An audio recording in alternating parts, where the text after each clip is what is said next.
There you go. My name is Shaun Amin. Hi, Shaun Amin. We are Jack with McGee. Jack McGee. It's a pleasure to meet you. We are with Straight from the Horse's Mouth radio show. Great. And you're currently on what show? Well, I just signed on and I just finished up the pilot for the USA called Common Law.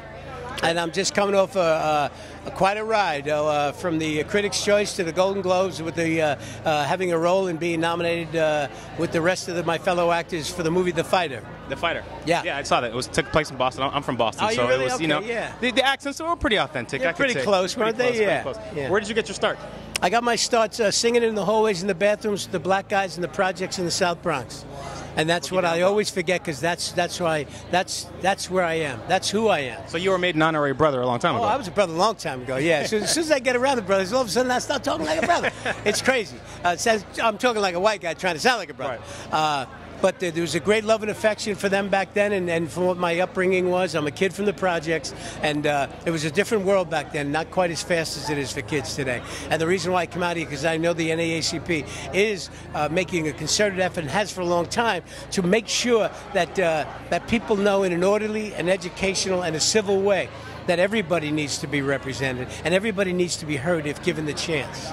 I always say that there's a story in everybody. Oh, I mean, yeah. our lives are so complex, and if people would just express themselves in truth and not worry about being ridiculed or judged or... Well, that's going to happen, but it's what we do with that, you know. And a lot of time that's just people that are fearful, that just defer, they want to deflect away from themselves, you know, because that's the old theory about if you're pointing the finger at somebody, your three are pointing back at you.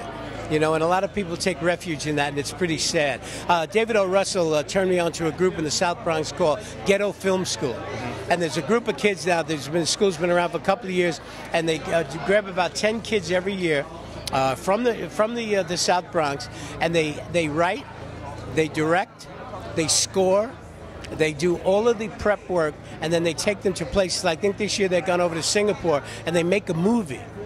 In the South Bronx. Wow. There's some great work being done back there. Well, I think that's the illusion of Hollywood. You know, there's so many roles to play, and there's so not just on screen. Right. There's so many ways and avenues to get into the industry and to actually have a successful career. Well, that's kind of a slice of life, you know. And I often wonder when people ask me, what does it feel like to be a success?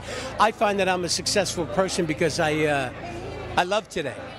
You know, it's not always about the work. It's not about the dough. Just ask my friend Charlie Sheen.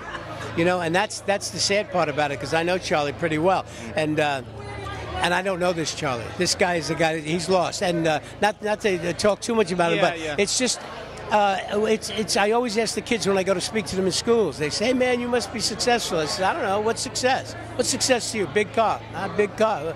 You know, and it's all tied into. They get pushed in their face 24/7 about if you have the right kind of sneakers or the right kind of garb, that's successful. Right. And if you don't have that, then you're less than, and that's a really grave injustice.